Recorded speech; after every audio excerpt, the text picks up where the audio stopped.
Mesdames, Messieurs, bonsoir. À moins de 10 mois de la présidentielle de 2016, les états-majors politiques affinent leur stratégie et apprêtent leurs armes. Au sein du PDG, parti au pouvoir, les grandes manœuvres ont commencé, en témoignent les remaniements au sein des instances du parti et la multiplication d'assises en vue de mener des réflexions. Cette semaine se tiennent les universités de l'Estuaire à Libreville.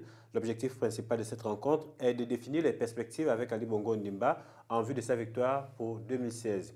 Mais il faudra pour cela que les militants arrivent à se mettre d'accord sur le bilan de l'actuel président de la République, autant au sommet de l'État qu'au sein du grand parti de masse. Pour ce nouveau numéro de cette politique, au-delà de la simple stratégie politicienne, nous voulons évoquer, au moment où l'Estuaire PDG se prépare à des assises de grande importance, les questions de bilan dans les domaines sensibles que sont l'économie, la santé, l'éducation, les infrastructures et la culture.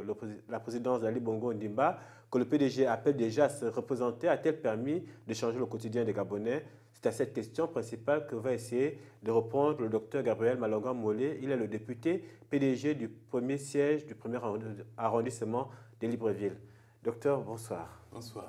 Alors, les universités de l'Estuaire, c'est tout juste dans quelques jours. Dans quel contexte avez-vous pensé à tenir ces assises? Écoutez, vous savez, certains disent que qui va aller loin ménage sa monture. D'autres rappellent que gouverner, c'est prévenir. Et c'est dans ce contexte que les cadres et les hauts responsables politiques de la province de l'Estuaire organisent, sous l'égide du Parti démocratique gabonais, les universités de l'Estuaire. Si vous voulez, ça a été contextualisé. D'autres pourraient l'appeler université d'été, mais nous, on n'a pas d'été au Bien Gabon. sûr. Ces universités sont un espace d'échange, de partage, de discussion, de débat autour d'un thème que vous connaissez déjà, réalité et perspective de l'Estuaire, pour la victoire du distingué camarade Ali Bongo Ondimba en 2016.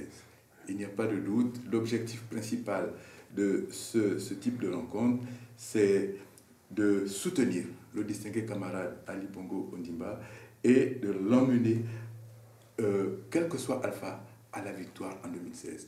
Mais pour cela, il faut que les cadres, les populations de l'Estuaire se parlent, il faut que les politiques se réconcilient entre eux, et il faut également redonner à l'Estuaire sa dimension politique proportionnelle à sa dimension, permettez-moi de la répétition, proportionnelle à sa dimension géographique, à sa dimension démographique, administrative, Économique. et politique et économique. Alors, on est quand même à 10 mois de la présidentielle. Est-ce que ce n'est pas trop tard? Mais pas du tout, pas du tout. C'est trop tôt? Nous sommes même en avance par rapport à d'autres états-majors. Vous voyez bien que nous lançons le concept.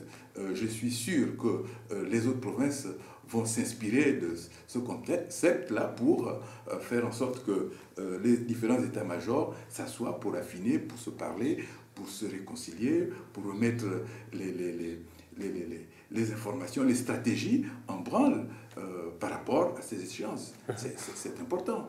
Alors, les universités de l'Estuaire devraient consacrer quand même l'unité, l'union sacrée des militants du Parti démocratique gabonais de l'Estuaire.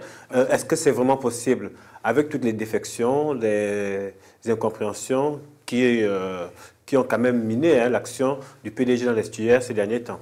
Oui, mais les incompréhensions, il y en aura toujours. Vous savez, vous parlez de défection. Vous savez, dans la vie, nul n'est indispensable. Et quelqu'un disait encore, les cimetières sont faits des gens qui se sentaient plus importants d'autres, mais ils sont là-bas. Mais il y en a aussi d'autres qui les ont remplacés, voyez-vous. Donc, c'est un espace qui va faire en sorte que ceux qui ne se parlaient pas pourront se parler. Et il y aura des ateliers au cours desquels les débats seront ouverts, les débats seront francs. Il n'y aura pas de tabou par rapport aux différents ateliers qui ont été retenus pour faire en sorte que les cadres, les populations viennent s'exprimer, viennent apporter leur contribution. Parce qu'il ne suffit pas, la critique est aisée, mais l'art est difficile. C'est vrai, vous critiquez, à un moment donné, il faut laisser la critique pour être un peu plus constructif, faire la critique constructive, donc faire des propositions qui feront en sorte que l'état-major, les politiques avancent dans leurs objectifs. Alors, nous allons évoquer le bilan d'Ali Bongo. Et ce bilan, il est d'abord politique. Politique au sommet de l'État, au sein du grand parti de masse, auquel vous appartenez également. Aujourd'hui, quand même, le PDG a enregistré des départs, on ne peut pas ne pas en parler, de deux ténors, notamment Jacques Adjaïno et Jean-François Toutoumeman. On a entendu dire que c'était des non-événements, mais rappelons quand même que ces deux personnalités ont occupé de hautes fonctions dans l'appareil du parti. Ils ont été au comité permanent, ils ont été dans le bureau politique. Aujourd'hui également, il y a quand même des dissensions, deux mouvements qui ont vu le jour. Comment est-ce que, pendant les universités de l'ESUR, vous allez aborder ces questions? Est-ce que vous allez les aborder froidement ou il faudra simplement aller dans le bilan économique, social que vous devez évoquer? Non, voyez-vous, si vous leur accordez une place particulière par rapport aux défections, ça veut dire que l'ESTUR a toujours gagné grâce à eux, ce qui n'est pas le cas.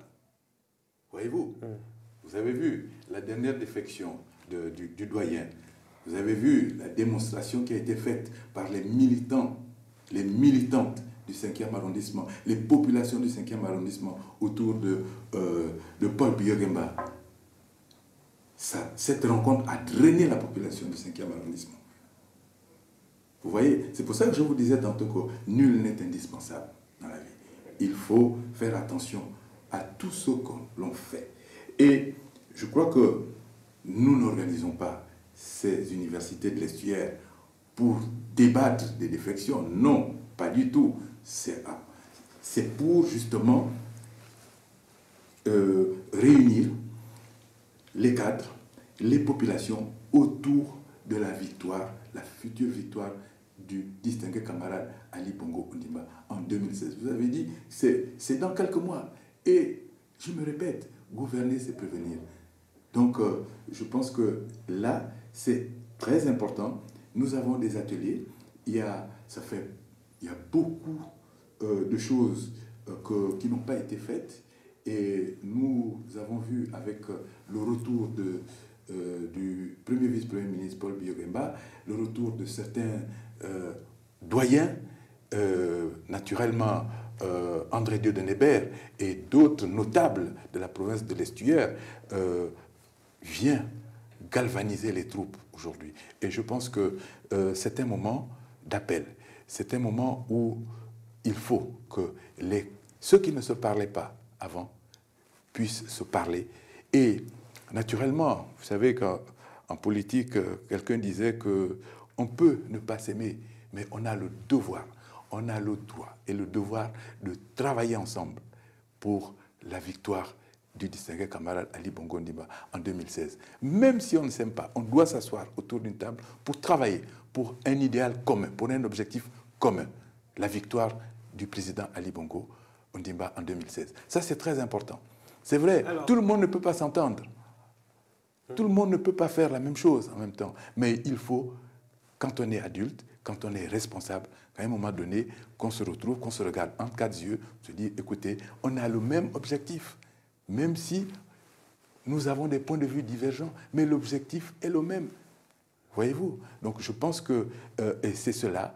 Et autour, les différents bilans, vous avez parlé des bilans, mais vous voyez qu'il y a une grande différence entre ce qui avait été fait jusqu'en 2009 et ce qui est fait depuis 2009 jusqu'à maintenant, sous le magistère du président Ali Bongo Ondimba.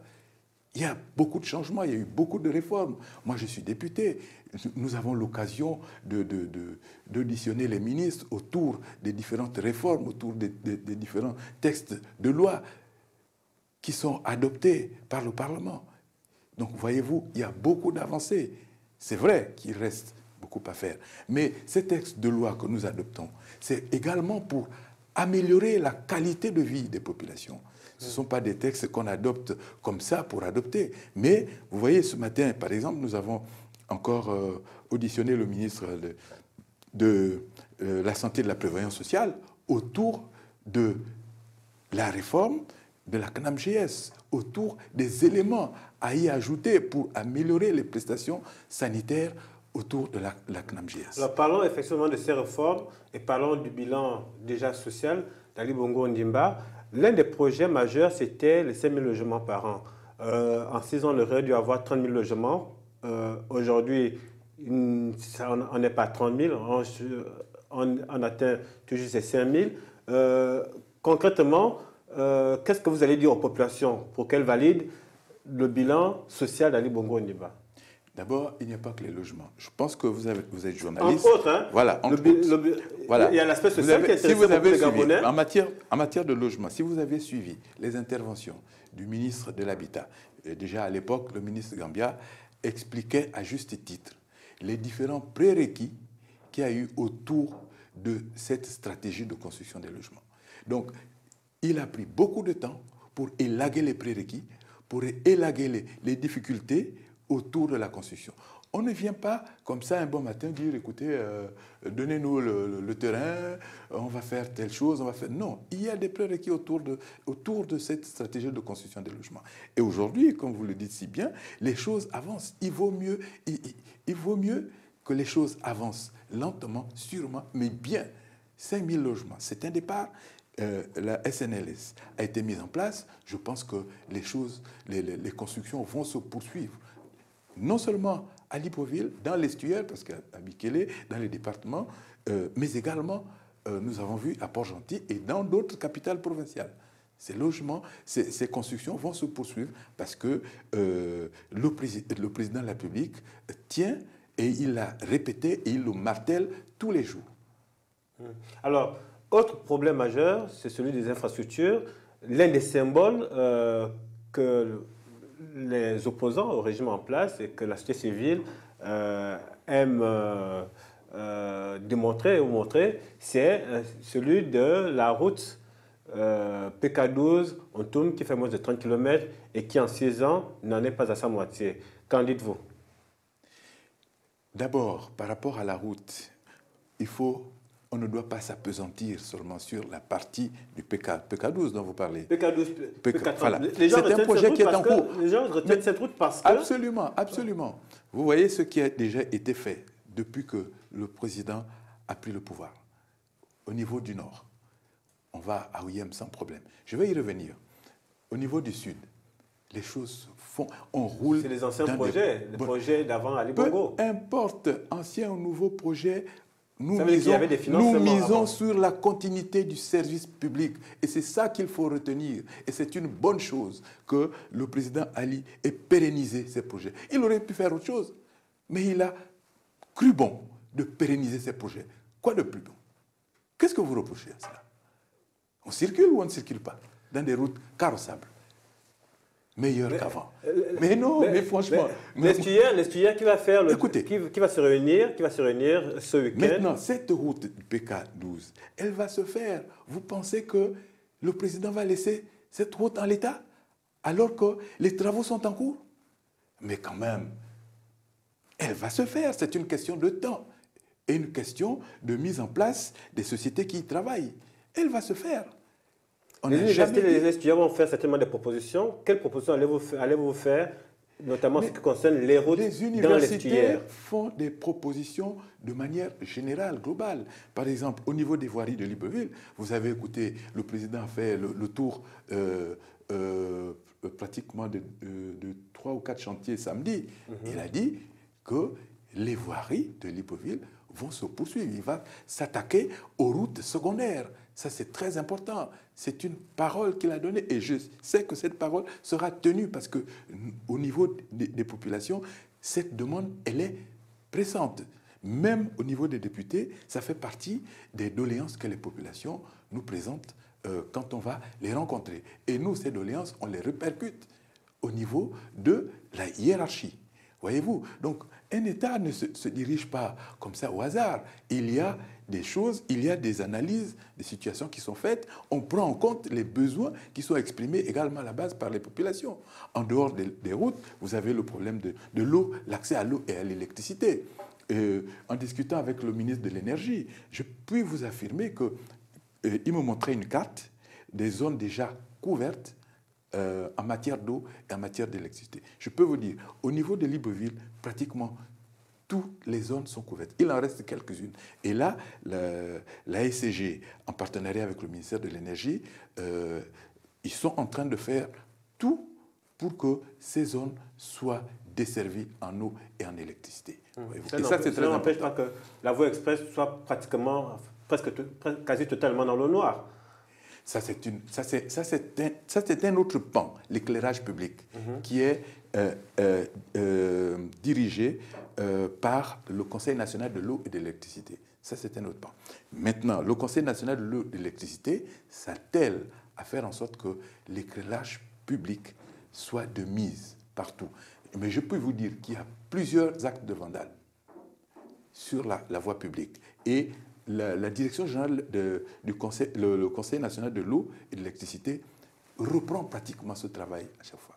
Et moi qui vous parle, quand je passe dans un endroit lugubre, je prends mon téléphone, j'appelle le DG, c'est Didier Ambouroué, qui est un frère qui est dans mon siège, pour lui dire, à tel endroit, il n'y a pas d'électricité, il n'y a pas d'éclairage public. Et je peux vous dire, le lendemain, ces techniciens sont sur place pour remettre l'électricité. Il y a des véhicules qui comptent sur les poteaux. Il y a des gens qui vont enlever des fusibles, qui vont poser des actes de sabotage. Tout ça, il faut reprendre. Donc, vous voyez, c'est une direction générale qui fait son travail, mais je crois que là aussi, on va exprimer des besoins de manière générale. Il faut aussi qu'il y ait de l'éclairage public dans les quartiers, les routes secondaires. Ça, c'est important pour sécuriser les populations. Voyez-vous? Et ça, c'est important dans le cadre des propositions qui pourraient être faites. Alors, parlons de l'une des multiples réformes. Beaucoup d'agences ont été créées depuis qu'Ali Bongo est arrivé au pouvoir et certains estiment que la création de ces agences a finalement enlevé au ministère une partie de leur pouvoir et que les actions qui étaient menées par les ministères ne le sont plus, les budgets ayant été engloutis dans les agences qui, visiblement, ne seraient pas vraiment sur le terrain. Le cas le plus souvent cité, c'est celui de l'Agence nationale des grands travaux qui a d'ailleurs disparu et qui, depuis quelques années, a eu du mal à entretenir les voies primaires ou secondaires à l'intérieur du pays, notamment dans le volet interne, le Goué-Vindo, l'Angouni et la Nyanga. Non, je pense que les agences, c'est une bonne chose. D'abord, les missions ne sont pas les mêmes. Le ministère conçoit la politique. L'agence est là pour mettre en œuvre cette politique-là. Ça, c'est important, c'est ce qu'il faut retenir. Et je pense que, vous voyez, vous ne pouvez pas affirmer cela. Le ministère a ses budgets, l'agence également en a les siennes. Donc, l'agence n'est pas un concurrent du ministère, non, pas du tout. C'est un bras séculier du ministère. Et il faut que ceux qui travaillent dans les ministères, notamment les directions générales techniques, fassent un travail d'harmonisation, de complémentarité avec les agences. Mais ce que nous remarquons, c'est qu'il y a une certaine concurrence, peut-être liée, comme vous le dites si bien, au financement. Mais on ne doit pas voir l'argent avant la conception des politiques. Il s'agit de concevoir. Les agences. Est-ce que les universités de l'Est vont proposer de maintenir les agences pour, en sachant qu'il y a effectivement pas de manière spécifique. Nous avons des thèmes. Peut-être que nous n'allons pas rentrer dans les détails par rapport aux agences. Non, mais il y a des thèmes. Certains vont faire des propositions. Mais je crois que les agences doivent faire leur travail, leur mission auprès des ministères concernés. Maintenant, en ce qui concerne les universités, il faut plus mettre l'accent sur les besoins qui vont améliorer le quotidien des Gabonais. C'est ça le plus important. Vous pensez que le Gabonais lambda va aller dans un bureau administratif pour savoir quels sont les conflits qui existent entre le ministère et l'agence? Ce n'est pas ce qui lui importe. Il va avoir une route carrossable. Il veut avoir l'eau et l'électricité. Il veut être payé tous les mois, manger normalement. C'est ça qui est le plus important. Je pense que ça, c'est un autre niveau de discussion. Mais je peux vous affirmer, les besoins, les discussions, quand on a des discussions avec les populations sur le terrain, parce que moi, je suis député, je suis un homme de terrain. Nous écoutons les populations tous les jours. Ce n'est pas ce genre de concept, les querelles entre chefs qui les intéressent. Non, c'est comment faire pour améliorer leur quotidien. Ça, c'est important. Ça, c'est important. Maintenant, les problèmes de gouvernance, je pense qu'aujourd'hui, les choses se passent très bien.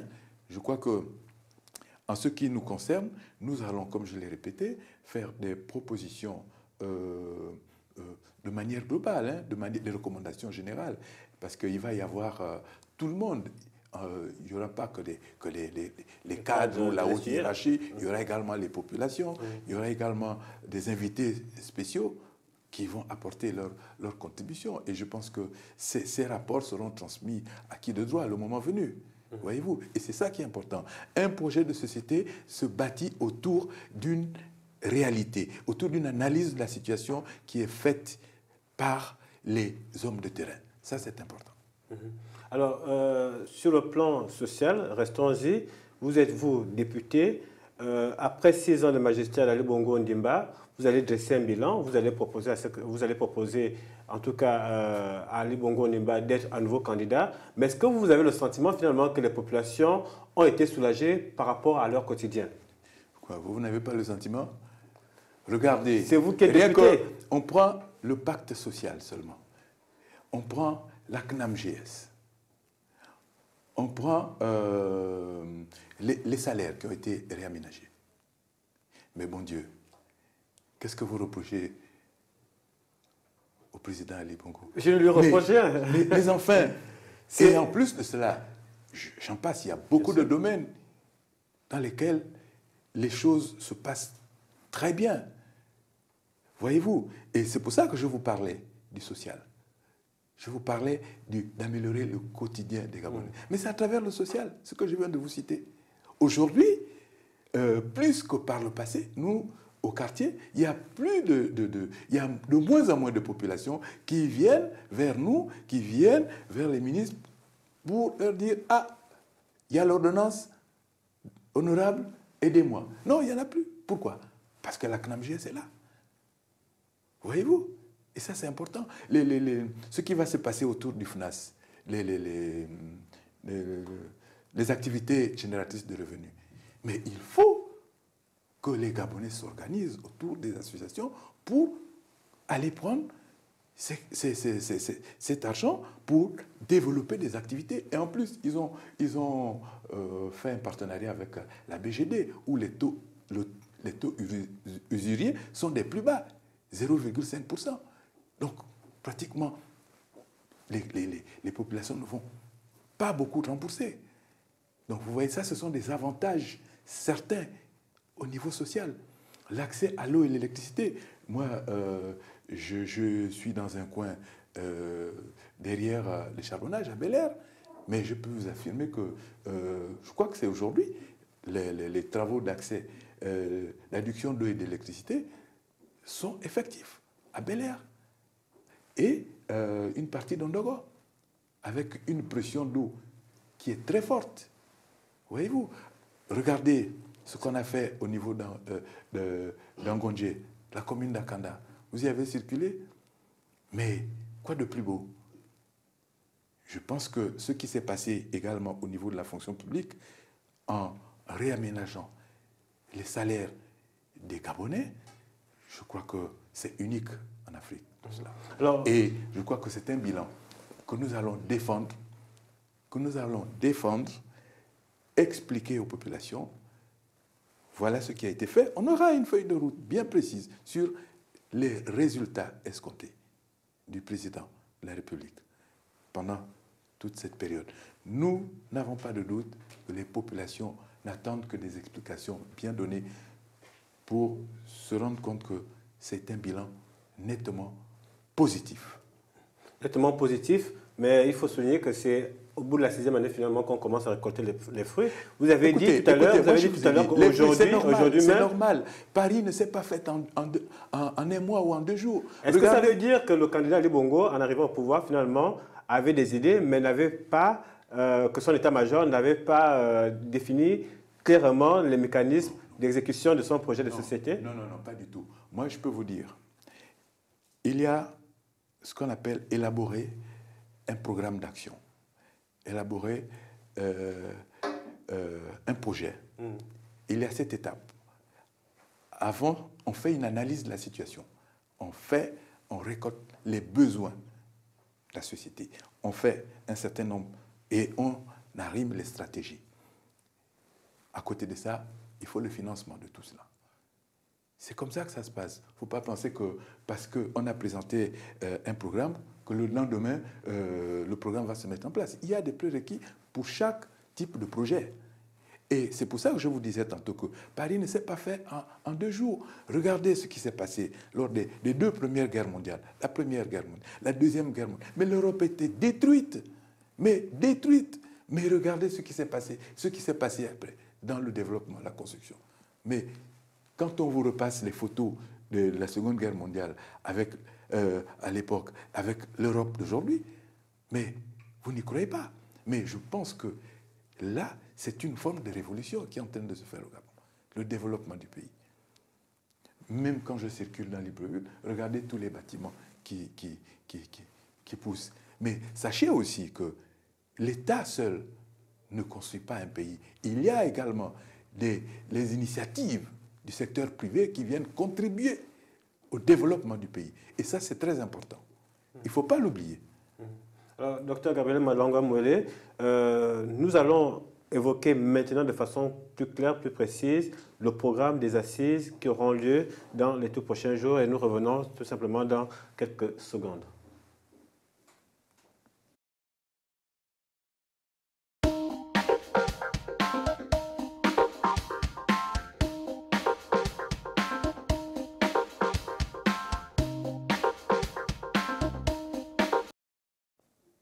Alors, nous sommes sur ce plateau avec le docteur Gabriel Malonga Moulé, qui est député du premier siège du premier arrondissement.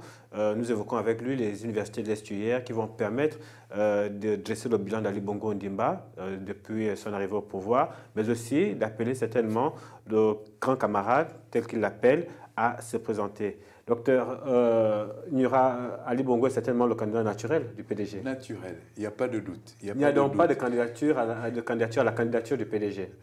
Oh non, nous sommes un parti discipliné.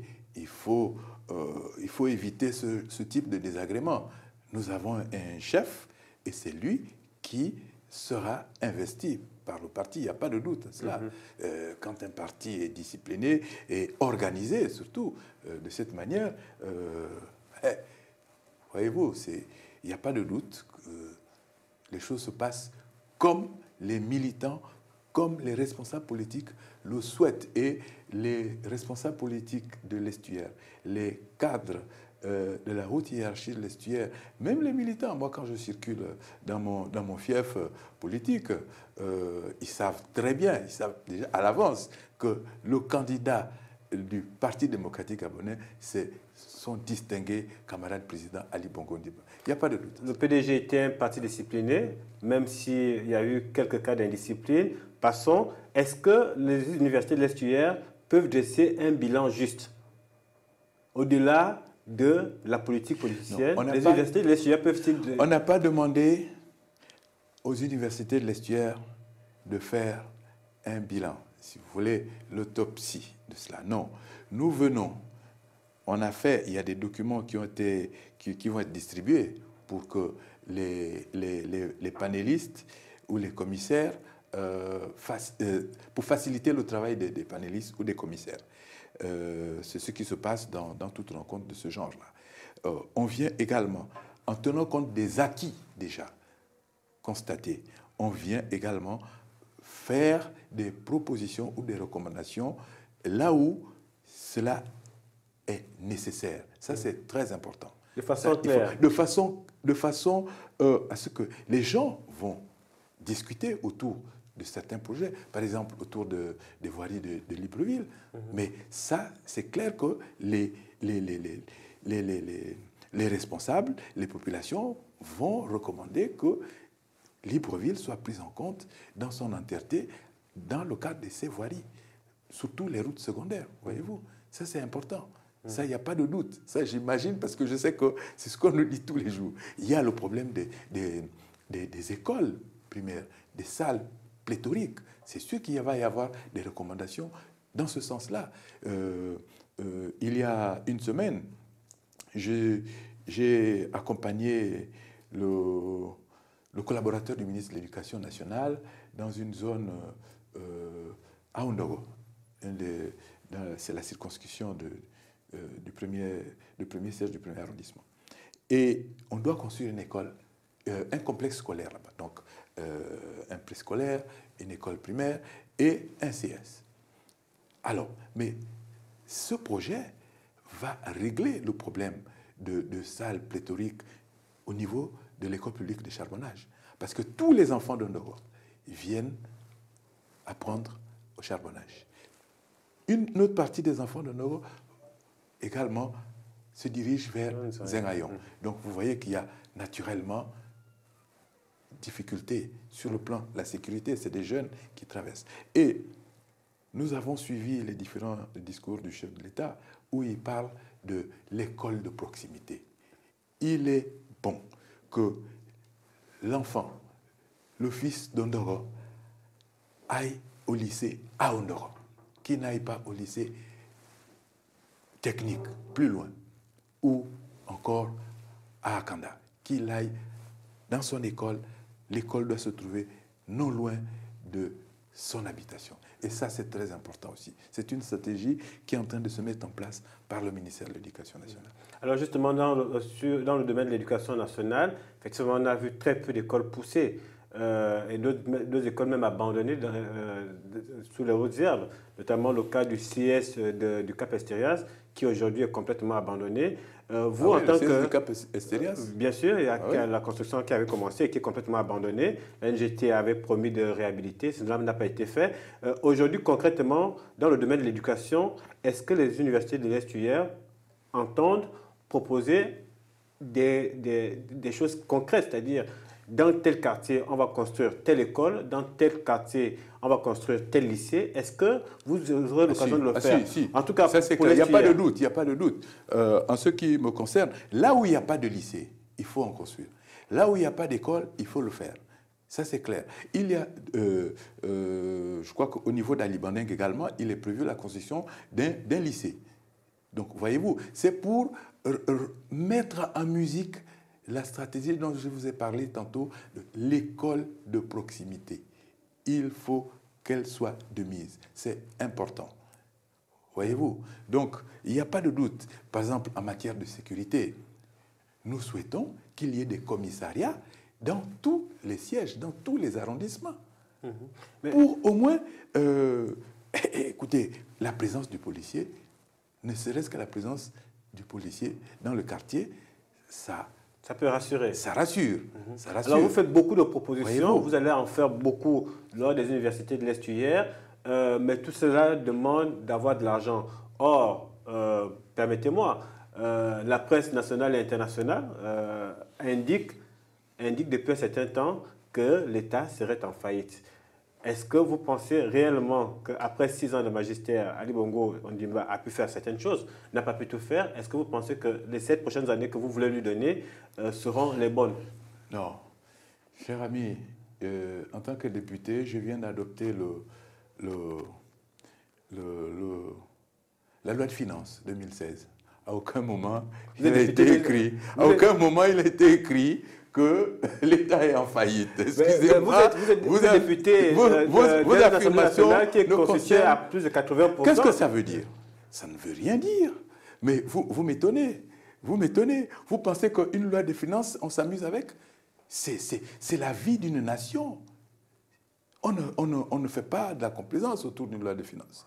Donc les propositions n'ont pas dans les conditions requises, dans les conditions il y a de l'argent dans les caisses et donc les propositions, les projets que vous avez... Nous avons adopté une loi de finances à aucun moment avec le prix du baril qui a été proposé par le gouvernement. Donc, vous ne pouvez pas nous dire... À combien de dollars?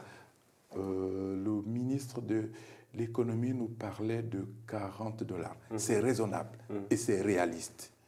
Voyez-vous? Donc ça, il faut prendre en compte tous ces éléments. Maintenant, ce qui se dit ailleurs et à gauche et à droite, ça n'engage que leurs auteurs. Donc, et il y a suffisamment d'argent au Gabon pour réaliser les projets que vous allez proposer. Écoutez-moi, je vais vous dire, comment on met en œuvre un plan d'action? Il y a des plans qu'on met à moyen, à court et à long terme. On ne met pas tout en branle comme ça, là. Non, ça ne se fait pas comme ça. On évalue les projets. Il y a des projets biennaux, il y a des projets triennaux, et ainsi de suite. Donc, ça permet à l'État de financer un certain nombre de projets, et également aux opérateurs économiques d'en financer d'autres. Vous voyez ce qui se passe avec, au niveau de... Comment ça s'appelle? Ceux qui font les palmeraies. C'est une initiative privée. Olam Gabon. Olam Gabon. Mais pourquoi vous ne parlez pas de ça? Pourquoi vous ne criez pas l'activisme de Olam Gabon? C'est une initiative privée, mais qui a une importance, qui a un impact positif sur les populations gabonaises. Voyez-vous? Donc vous ne voyez que l'État. Non, le tout État ne doit plus se faire. Même les grands pays, les pays développés ne se sont pas développés seulement à travers l'État. C'est également à travers les initiatives privées. Voyez-vous? Et c'est ça qui est important. Donc, comme je vous l'ai dit, un projet de société, un programme de société se déroule à moyen, à court, moyen et long terme. Donc, c'est pour ça que, d'ailleurs, vous voyez, il y a le débat dans la durée du septennat, chef d'État. Il y a des pays qui veulent 5 ans, il y en a qui parlent de 6 ans, d'autres 7 ans. Mais vous pensez qu'en 5 ans, on peut mettre en œuvre un projet de société dans de bonnes conditions? Dans d'autres pays, ça c'est... c'est pas possible. Il faut au moins 7 ans. Parlons clairement, revenons sur les universités de l'estuaire. Parlons de leur déroulement. Comment est-ce que ça va se passer concrètement? Qui sera à la manœuvre? Qui pourra parler? Qui ne pourra pas parler? Qui va décider? Bon, il y a, comme toute rencontre de ce genre, une phase d'ouverture avec les discours d'usage. Et puis, on va passer aux ateliers.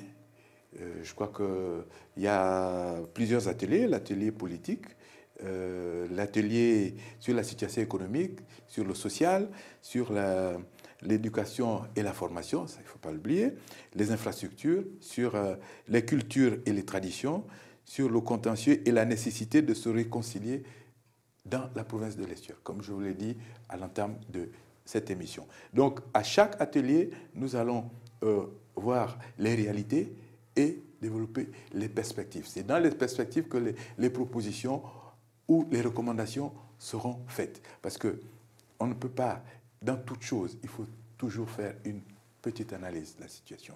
Et je peux vous rappeler que l'estuaire, c'est un melting pot. C'est un petit Gabon. Il y a toutes les populations, ce qu'on appelle les autochtones et les allochtones. Moi, je fais partie des allochtones. Je suis député d'un siège. Parce que nous savons qu'il y a beaucoup de populations dans mon siège, à l'estuaire même, qui vivent depuis des années. Les enfants sont nés, ils ont investi au niveau familial, au niveau économique. Ils ont investi, les enfants, ils sont nés. Et ces enfants-là, beaucoup même, ne connaissent même plus les provinces d'origine de leurs parents. Voyez-vous? Donc ça, c'est important. Donc il faut prendre en compte cette donnée-là pour un meilleur vivre ensemble dans la province de l'Estuaire. D'accord. Alors, vous allez apporter des propositions, en tout cas les ateliers vont travailler. Est-ce que cela permettra finalement d'améliorer le plan stratégique Gabon émergent qui est déjà très, très bien élaboré? Mais naturellement, pourquoi pas? Vous savez, quand on met en œuvre un plan, on fait des évaluations à mi-parcours. Ou un projet, on fait une évaluation, une sorte d'audit. On dit le projet peut durer 3 ans, et puis au bout d'1 an, on fait une évaluation à mi-parcours.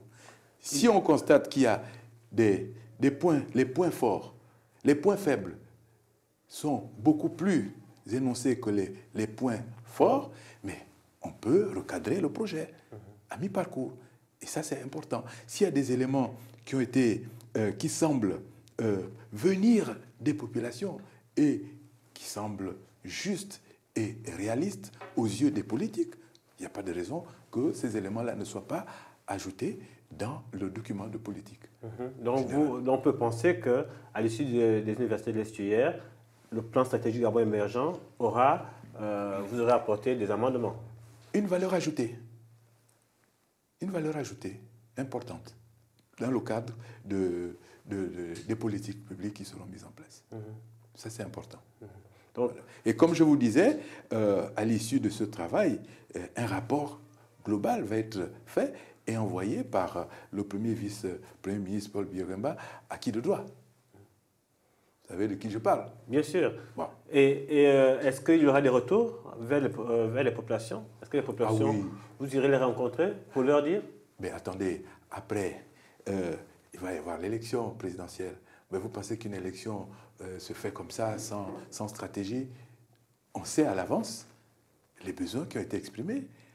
Et les responsables, la direction de campagne prépare les stratégies à travers ce travail qui est fait à l'avance.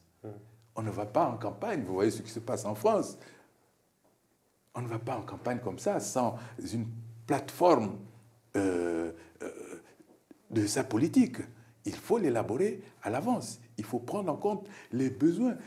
Déjà, expliquer ce qui a été fait, ce qui reste à faire, dire aussi pourquoi certaines choses n'ont pas été faites, quelles ont été les difficultés, quels ont été les prérequis. Ça, c'est important. Les populations ont besoin de ça. Parce que nos adversaires en face, ils viennent pour torpiller, pour détruire. C'est des bonnes guerres. Mais ils ne sont pas à la manœuvre. Donc, nous devons expliquer, autant que faire se peut, ce qui se passe, ce qui a été fait, ce qui reste à faire et ce qui va se faire. Ça, c'est très important. Vous êtes un député assez connu, du moins très connu dans son arrondissement, et très apprécié d'ailleurs.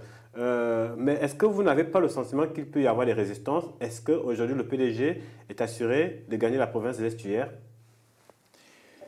C'est vrai qu'une élection n'est jamais gagnée d'avance. C'est pour ça que nous travaillons dès maintenant, pour ne pas avoir des surprises que vous décrivez. Voyez-vous, ça c'est important. Et je crois qu'il faut être sur le terrain. Il faut discuter avec les gens. Il faut partager avec eux. Les gens, je vous assure, parfois ne demandent pas grand-chose. Quand vous discutez avec eux, ils sont parfois surpris. Moi, j'ai commencé le tour des quartiers où je vais rencontrer des jeunes que je reçois parfois dans des bistrots. Et j'offre un verre.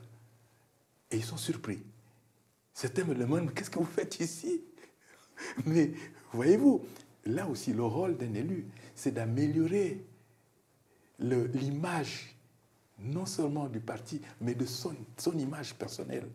Ça, c'est important. Parce que le jour où vous allez leur demander leur suffrage, il faudrait que vous soyez en communion. Voyez-vous, c'est ça qu'il faut faire. Le Parti démocratique gabonais est appelé communément le grand parti de masse. Est-ce qu'il l'est encore aujourd'hui? Est-ce que vous n'avez pas peur, finalement, avec toutes les défections qu'on a soulignées, on ne va pas revenir là-dessus, de perdre beaucoup de plumes? Non, je ne pense pas. Nous restons un parti de masse et un parti d'élite. Vous voyez, ça, c'est l'élite qui est en train de coordonner ces universités de l'Estuaire. C'est l'élite qui conçoit ces universités de l'Estuaire. Et à côté de l'élite, il y a la masse, il y a la population qui adhère à cela. Et regardez bien la tournée qui est opérée par le secrétaire général du PDG. Vous pensez que quelle note vous donnez à cette tournée? Mais il y a une mobilisation très forte autour du secrétaire général. C'est un test. Il prend la température également. Et lui, à la fin de sa tournée, il fera également son rapport acquis de droit. Et il va faire ressortir les points forts et les points faibles. Et au niveau des points faibles, on va également évaluer et recadrer ce qui ne va pas. Ça, c'est important. Les universités de l'Estuaire vont avoir lieu. Aujourd'hui, on est à 10 mois de la présidentielle. Ali Bongo Ondimba va certainement être candidat. Il va être certainement appelé par d'autres provinces à d'autres états-majors provinciaux à se présenter. Naturellement. Est-ce que aujourd'hui, vous pensez très clairement qu'il gagnerait cette élection haut la main? Oui. Quand on lui reproche quand même beaucoup de manquements. Mais c'est normal, même dans une maison, les enfants peuvent reprocher des choses à leurs parents. C'est normal.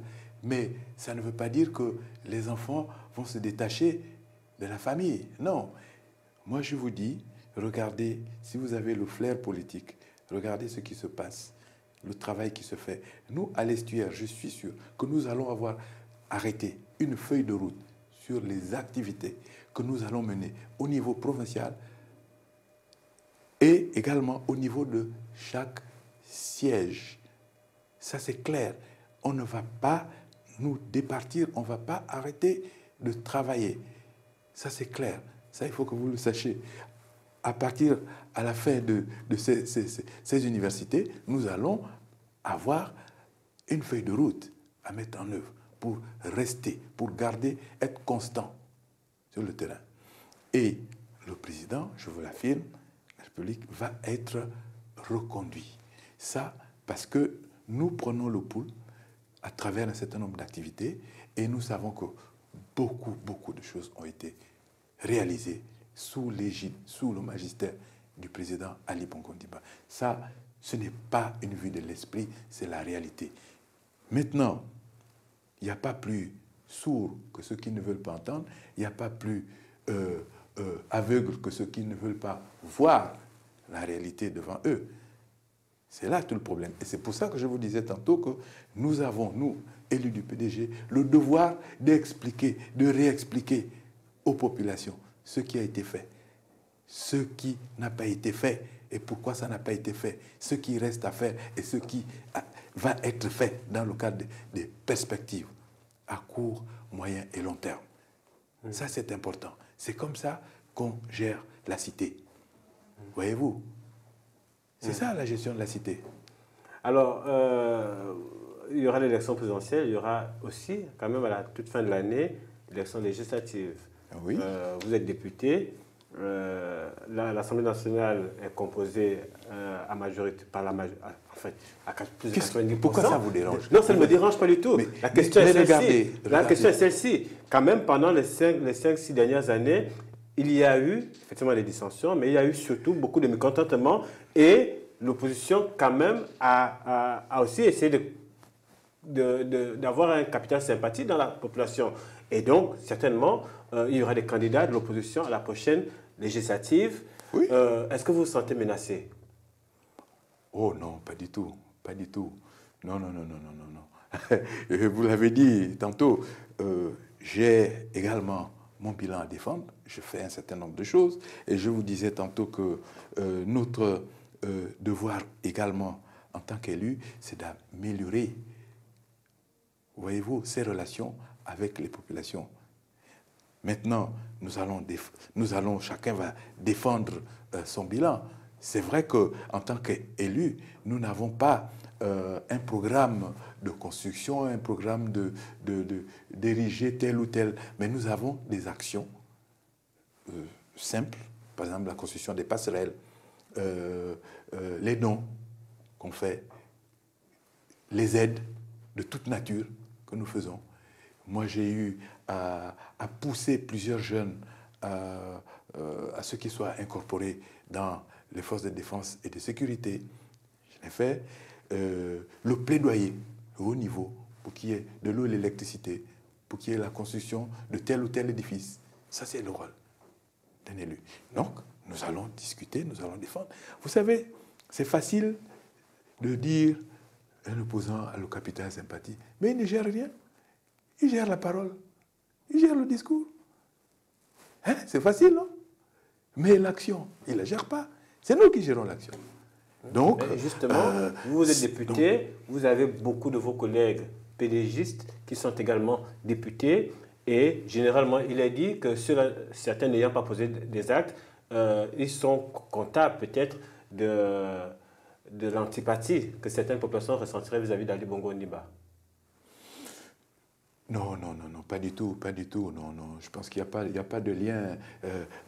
Le député qui n'a plus de sympathie des populations, il passera peut-être pas, ou bien il aura du mal à passer, mais il lui reviendra de faire tout le travail, tout le nécessaire sur le terrain pendant la campagne pour essayer de ramener les positions des gens, essayer de convaincre davantage les populations. Je pense que c'est ce qu'il faut faire. Mais regardez, vous voyez, Libreville, l'estuaire est beaucoup plus compliqué que l'intérieur.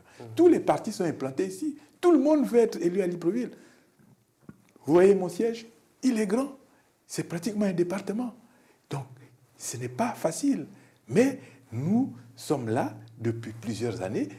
On est très connus. Nous sommes en contact avec les populations et nous allons avancer. Je pense que c'est ça le plus important. Nous arrivons au terme de cette émission. Qu'est-ce que vous voulez dire de façon concrète à vos populations, aux élus du PDG, à tous ceux de l'estuaire qui viendront à ces universités? Non, je pense que nous invitons les populations. Je pense que les universités de l'estuaire sont ouvertes à toutes les populations, à tous les cadres, à ceux qui pensent également qui n'ont pas été approchés par rapport à l'organisation de ces universités, qu'ils viennent nombreux, que ces populations viennent nombreuses prendre part à ces rencontres, parce que ce sont des rencontres de réconciliation, de communion, et au cours desquelles on sort de l'agrandi. Comme on dit, unis on est fort, désunis on est faible. Alors, une toute dernière question. Est-ce que les élus, les cadres de l'estuaire ont prévu de remettre à Ali Bongo la caution nécessaire pour être candidat à la présidentielle 2016? Ben, attendez la surprise quand même. Docteur Malanga Mouele, merci d'être venu sur ce plateau. Vous êtes venu évoquer avec nous des questions, enfin, la tenue des universités de l'estuaire qui vont rassembler l'essentiel de l'élite intellectuelle et politique de la province en vue d'appeler Ali Bongo Ondimba à être candidat en 2016 et donc à reconquérir le siège, plutôt le pouvoir qu'il détient depuis 2009. Merci à vous de nous avoir regardés. À très prochainement.